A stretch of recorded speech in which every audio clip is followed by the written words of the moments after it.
Next up, we have The Death That I Deservioli from the Pizza Tower soundtrack.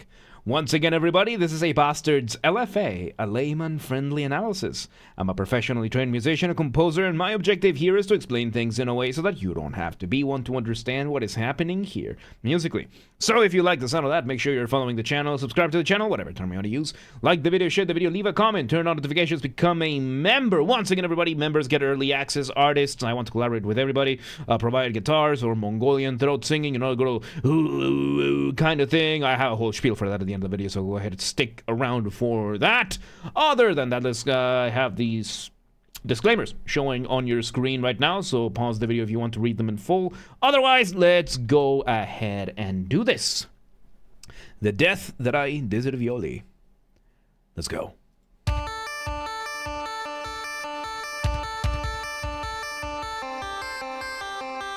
Okay, so we start with our initial could be a motif, could be a riff, because we did get a little bit of drums hitting there. So a motif is the smallest version of your musical idea, the seed, the essence for which everything else, everything else comes from. And usually that's going to be your main melody. Whereas a riff, on the other hand, let me actually, I forgot to delete these, because of course I forget to delete these. Like, I have so many embarrassing stories about things I've forgotten. So, we have the concept of a motif, right? So if you then, to this motif, add an ostinato. Ostinato means that you repeat things, like you repeat it over and over again, and you play it on a guitar, or a bass, or a keyboard, or another contemporary instrument, you get what is called a riff. Riffs, however, are usually more suited, or better suited, or more flexible to be in the accompaniment. Which means you can swap them back and forth between being the main focus and not being the main focus. Whereas motifs are highly, highly temperamental, highly jealous. Like, we are talking, if the motif does not get constant spotlight, it will ruin your music. It's going to make it sound disjointed. It's going to make it sound incoherent, that kind of thing. So you have to be very, very careful with your motif and how you develop it. And right now, this part that being done is mainly arpeggios. Arpeggios is when you play a chord one note at a time. So let's say, example over here, I have C major, played in a block chord, and now in an arpeggio. That kind of thing. And we bring in this arpeggio and we then sequence it. Sequencing is a way to develop your material in which you repeat whatever musical idea you're doing just from a different starting point. It's a very, very, very useful way of just making more out of what you have. Here's a quick example, right? We have this C major motif. And if we were to sequence it, we would then move it, let's do stepwise motion. So original, sequence, sequence, that kind of thing. And you can do so many combinations out of this. So we're getting this so far. Let's see where this goes.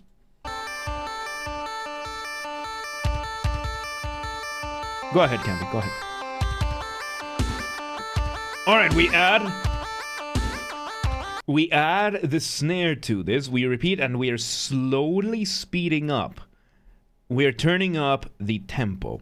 Tempo, which in Latin or Italian it just means time, is your BPM, which means beats per minute. Tempo, of course, is the term used before the metronome. BPM is more the term used nowadays for the metronome. And what we are having right now is we are having an active change in tempo.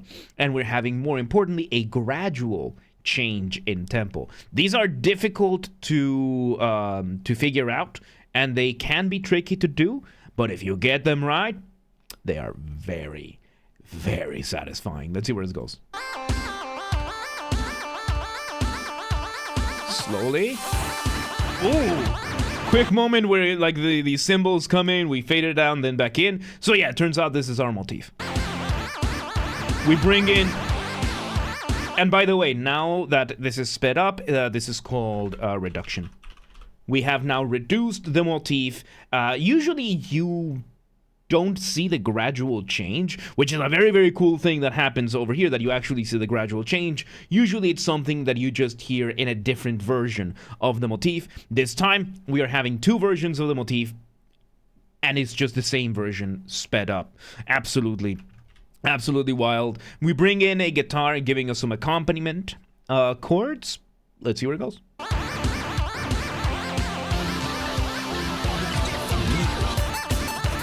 Vocal samples,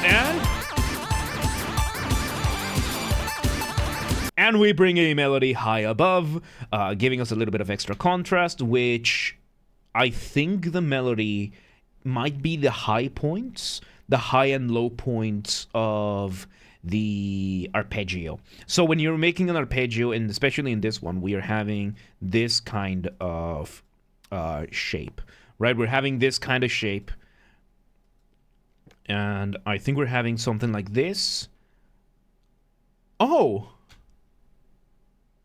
So this might be an inversion, because we have this shape over here. Yeah, I think this is an inversion. So inversion is when you take something, a musical idea, and you flip it upside down. So let's say we have C major motif. We flip it upside down. So we are having we're not counting these points over here. We're just playing the part over here. Because now, as I said, you flip it upside down, right? So we take this and we flip it upside down, and now we have the new version of the melody that is playing above. So, nice. Let's see where it goes. Alright, little bit over there.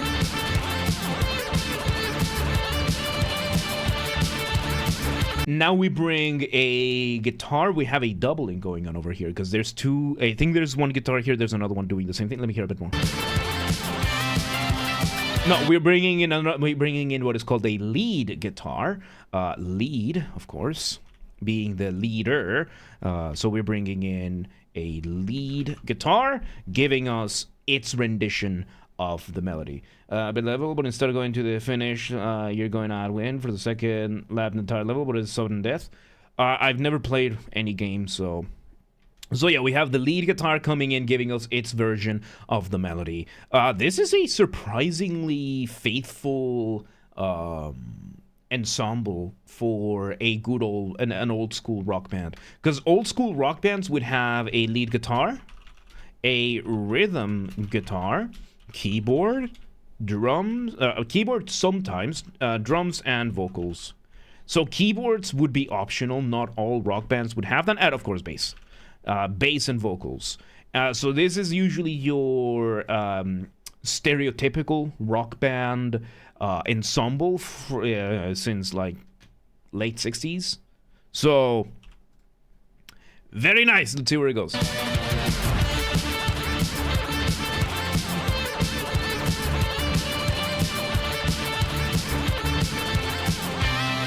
Okay, so yes, we have, so the guitar is doing variations where it's doing both the original and the inverted, bouncing back and forth, and just not playing the notes at the extremes. That's what's happening over here. We have a little moment over here. Let's see. Slow down and we can look up.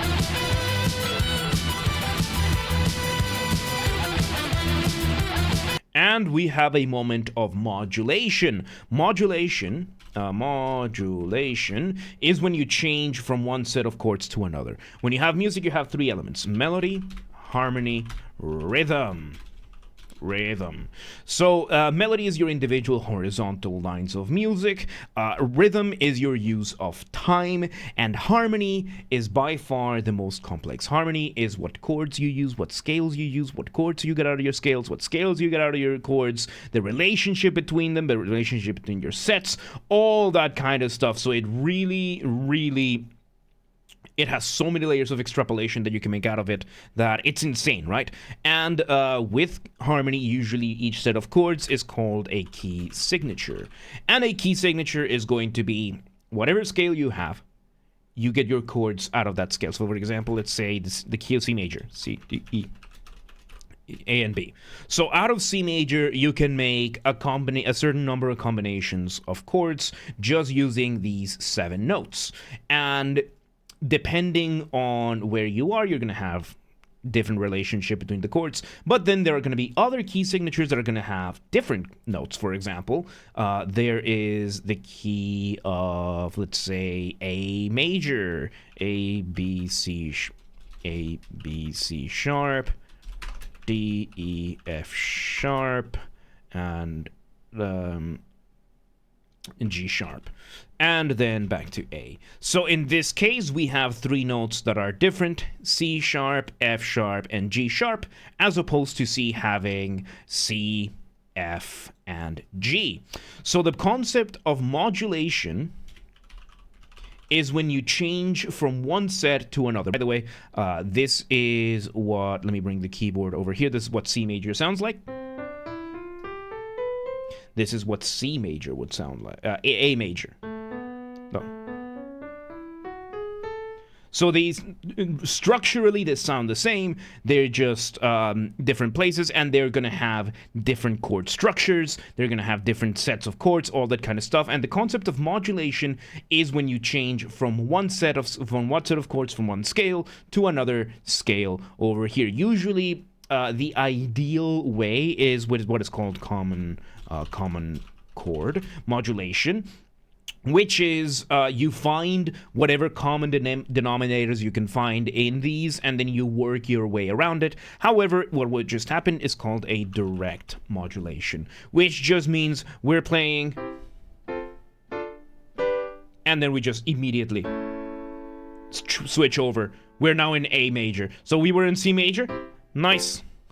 Doing our thing. And now we're in major. So you can feel the switch in feeling that kind of thing. So we did something like that, but we are still keeping all the rest of the material pretty much the same. It is amazing never being able to actually stream for the first time. Oh, welcome today, Baba. How you doing? Check out some of my friends, and they actually like it. This is hell yeah, brother. I appreciate it. So with that, let's see where this goes. And we have the guitar. So we have the guitar giving us another variation of the motifs. And in this case, something that is another thing of note right now is that the arpeggios that we were having before in that synth, they are taking a bit more of a backseat. Something that is taking a little bit more presence right now is the bass. Everything is still playing pretty much the same. We're just changing which instrument has the focus. Let's see where it goes.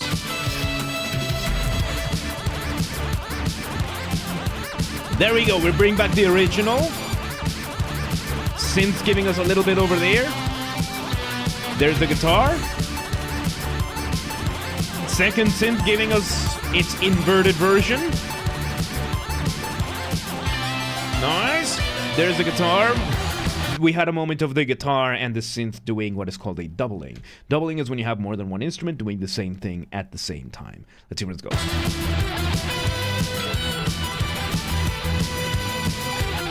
Get your arm about it.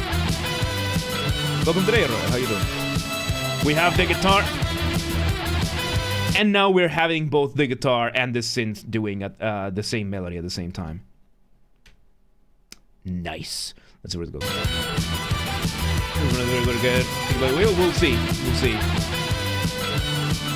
So we repeat the material. Little drum fill over there. And right now, you heard that change in the drums. That is called a drum fill. Drum fill. A drum fill is the way that you enact cadence rhythmically in pieces like rock, metal, these kinds of genres. Because the positive side of using riffs is that they're a lot more accessible, they're a lot easier to use. The downside is that usually you're going to loop them, so indicating a change in your sequence or in your structure is going to be a little more tricky because you can't really do that entirely just from the loop that you're doing. Because the problem is, your loop is going to create the expectation that is going to loop back and loop back and loop back. So changing that loop just like that is going to feel very abrupt. And there comes a very careful balance that you need to make. That's when drum fills come in. Because when you're making music, of course, you are doing one of two things. You are building tension or you are resolving that tension. That point in between we call cadence. So we're having these happen in the drum fill. What it does is it creates your cadence in a rhythmic manner that allows you to change things around. Because when it comes to other things, like in classical music, you can just change your one of the chords and it really can help. For example, I can do this chord progression, right?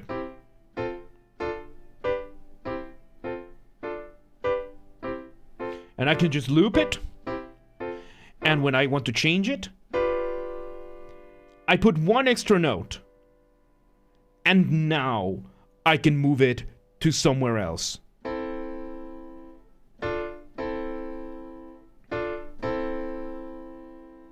And then I can just bring that back the same chord, and then back to C.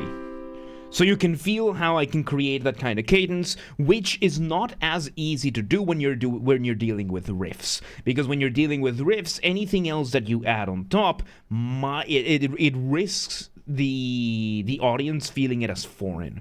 It's a very, very tricky thing to do. So you just bring in a drum, you have the drums change the rhythm, break away from the beat to indicate we are changing. So let's see where this goes.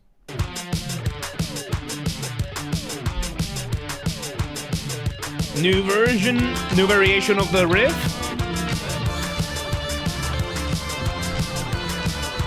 Ooh.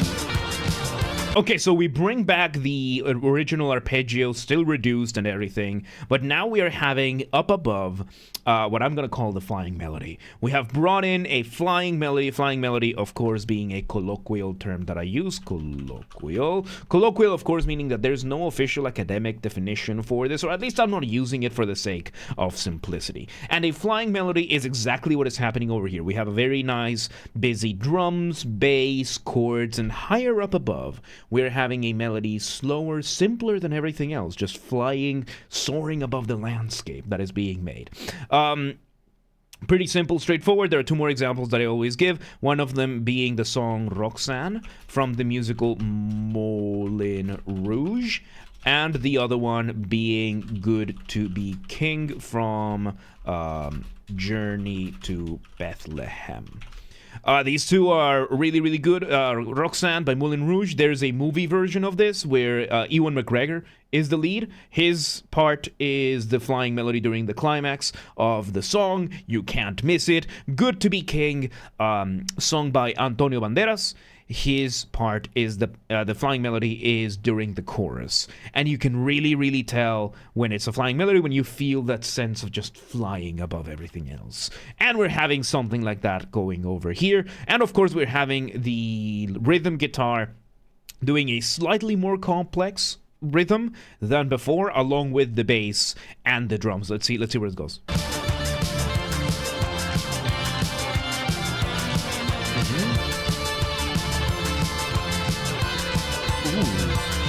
And we're slowly adding more lines, We're bringing back some of the melodies we've done before, engaging in counterpoint.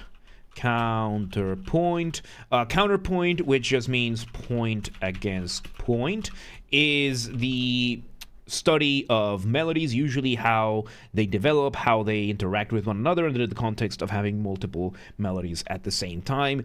And yeah, if you want to hear some really good counterpoint, of course, the father of counterpoint, J.S. Bach, being the father, especially if you want to hear some of the very, very clear examples, his 2 and 3 part inventions, and then his fugues. Inventions, those are 2 or 3 part, and the whole point is to make you is exploring counterpoint. Like I know part of one. I know part of one of them. It's the one in D minor. So I think it's fugue. I think it's invention 4. I think it is. It goes like this. Oh.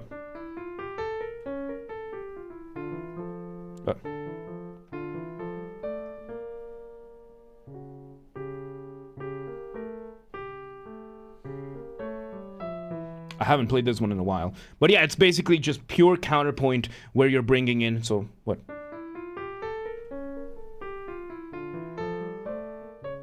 Ah.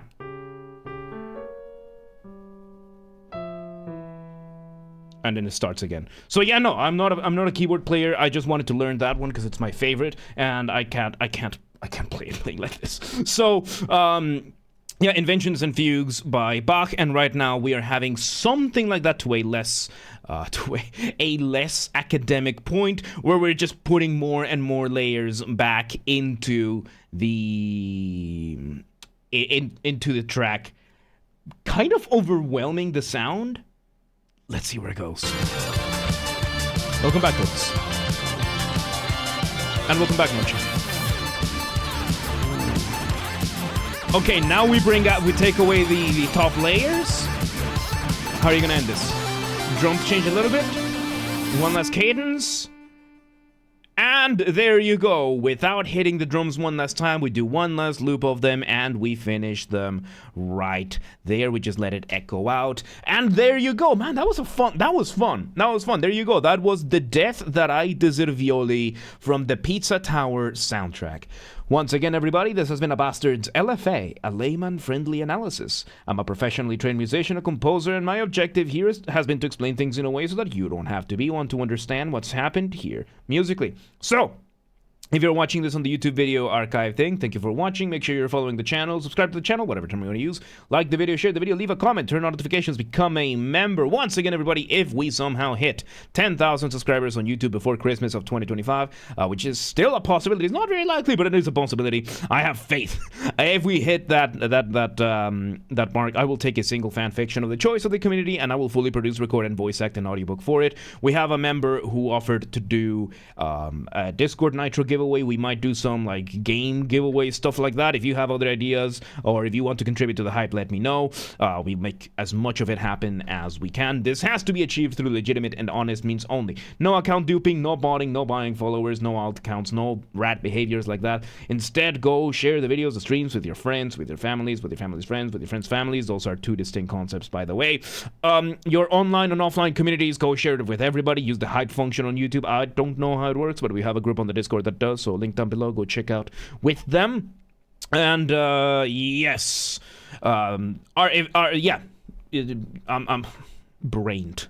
Artists! I want to collaborate with everybody. So if you're an artist on YouTube, musician, and you want any of my musical skills, whether it is my guitars, Mongolian throat singing, you know, the good old ooh kind of thing, voice acting, singing, or if you want help figuring out anything for any of your compositions, reach out, let me know. We'll work whatever we can out. If you're in the audience and you know anybody who could benefit from it, let them know. Please do not harass anyone. Please do not spam anyone. Be cool about it. Don't be a rat.